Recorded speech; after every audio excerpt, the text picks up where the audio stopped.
नमस्कार, मैं GRS news के लिए गिरीश चकरवा। आज के इस ब्लॉग में मैं बात करूंगा राहुल गांधी की और भविष्य में आने वाली उन मुश्किलों की जो कि सत्ताधारी दल अब राहुल गांधी के ऊपर इस तरह की तहमत मढ़ने वाला है, जिससे कि राहुल गांधी को निश्चित तौर पर अपना ध्यान चुनावी रणनीति से हटकर कानूनी बचाव की ओर हो जाए। जी हाँ, ये बहुत ही जल्द होने जा रहा है, क्योंकि महाराष्ट्र के चुनाव को ऐन के ऐन प्रकार भारतीय जनता पार्टी को जीतना है। इसके लिए उन्हें चाहे वो उद्योगपतियों मित्रों की सहायता लेना पड़े, ईडी, सीबीआई, इनकम टैक्स जैसी एजेंसियों को सहायता लेना पड़े, या दलों में तोड़ फोड़ करना पड़े। हालांकि अभी मत पाने के लिए जिस तरह महाराष्ट्र में हजारों करोड़ की राशि मात्र इसलिए बहा दी गई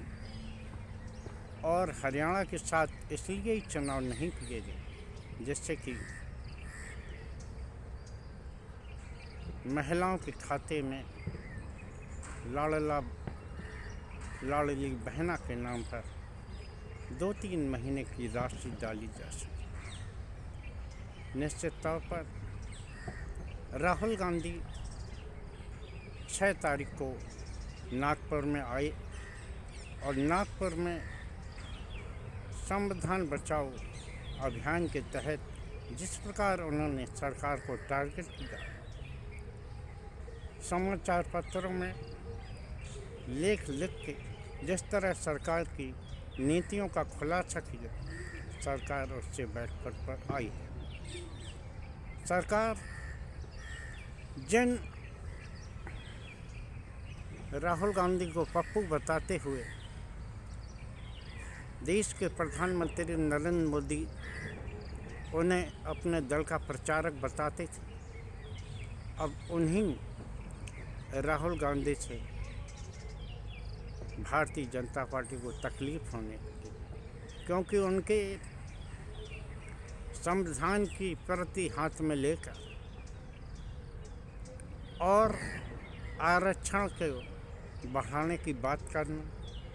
संविधान की रक्षा के लिए किसी भी स्तर तक जाकर सब लोगों को एकजुट करना, यहाँ तक कि जो एक क्षेत्र जिले विशेष के भी दल हैं उन्हें भी एकजुट करके अपने गठबंधन में लाना, ये एक ऐसा दांव है जो कि भारतीय जनता पार्टी को तकलीफ दी। भारतीय जनता पार्टी ने अब एक राहुल गांधी की नागरिकता को लेकर अब उन्हें कानूनी दांव पेच में फंसाने का अभियान शुरू। कर्नाटक के भारतीय जनता पार्टी के कार्यकर्ता हैं शिशिर, उन्होंने इलाहाबाद हाई कोर्ट में एक याचिका दायर की, जिसमें कि ये जानकारी दी गई कि राहुल गांधी की एक नागरिकता लंदन की भी है, लिहाजा उनकी उत्तर प्रदेश से नागरिकता खारिज की जानी चाहिए और उनको चुनाव लड़ने के अयोग्य घोषित किया जाना चाहिए। सरकार ने आनंद फानंद में सीबीआई जांच कराई और शिशिर का बयान और उनसे कुछ रिकॉर्ड भी लिया। इधर सुब्रमण्यम स्वामी, जो कि कांग्रेस से जिनको बहुत ही प्यार है और वो विभिन्न मुद्दों पर कांग्रेस को घेरते रहते हैं, भारतीय जनता पार्टी के भी वो में रहे, सांसद भी रहे। उन्होंने भी दिल्ली हाई कोर्ट में एक याचिका लगाई थी जिसमें राहुल गांधी की दोहरी याचिका के विषय में जानकारी दी गई थी। चूँकि पहले से ये मामला उत्तर प्रदेश यानी कि इलाहाबाद हाई कोर्ट में चल रहा है,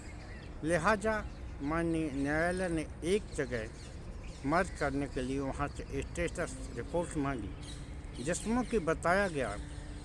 कि पहले से ही इस मामले में सीबीआई की जांच हो रही है। यानी अगर दिल्ली हाई कोर्ट में मामला न जाता और इस समय अचानक सुनवाई में तेज़ी न आती तो ये भी जानकारी नहीं लगती कि सरकार इस संबंध में राहुल के खिलाफ सीबीआई जांच भी कर रही। इधर सरकार ने एक सीलबंद लिफाफे में कुछ जानकारियां साझा की। वो जानकारियां क्या हो सकती हैं ये देखने का विषय होगा, लेकिन जिस तरह से उन्हें इस मामले में यानी कि कानूनी पचड़े में फंसाने का प्रयास किया जा रहा है, वो भी मात्र इसलिए जिससे कि वो चुनाव अभियान में उनका ध्यान बटे और इस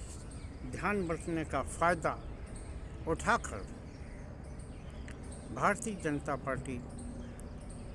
हरियाणा की तरह कोई न कोई खेल इन आम चुनाव में भी कर ले। आप सभी लोग जानते हैं कि विपक्षी दलों को किस प्रकार, चाहे वो झारखंड के मुख्यमंत्री हेमंत सोरेन रहे हों, दिल्ली में तथाकथित शराब घोटाले के मामले में यहाँ के मुख्यमंत्री अरविंद केजरीवाल, मनीष सिसोदिया, संजय सिंह, सत्येंद्र जैन समेत तमाम लोग ऐसे हैं जो कि ना किसी मामले में महीनों तक जेल में रखे गए, मात्र इसलिए कि वो चुनाव की ओर अपना ध्यान न लगा सके। बाद में क्या हुआ, जब माननीय उच्चतम न्यायालय में ये लोग गए और उच्चतम न्यायालय ने जब उन्हें फटकार लगाई, एजेंसियों को डांटा फटकारा, उसके बाद ही उनको जमानत मिल पाई। आप लोगों ने देखा होगा जब हेमंत सोरेन को जमानत दी तब कोर्ट ने साफ कहा, टिप्पणी की कि जिस भूमि घोटाले के आधार पर सरकारी जांच एजेंसियों ने उनको जेल में रखा, वो ज़मीन उनके नाम है ही नहीं। ये बात पहले भी हेमंत सोरेन कहते रहे, लिहाजा मैं बात कर रहा था राहुल गांधी की सदस्यता। तो आप ये तय मान लीजिए कि अगर सरकार के पास ऐसा कोई भी सबूत होता तो जो सरकार विपक्षी नेताओं को, खासकर कांग्रेस को,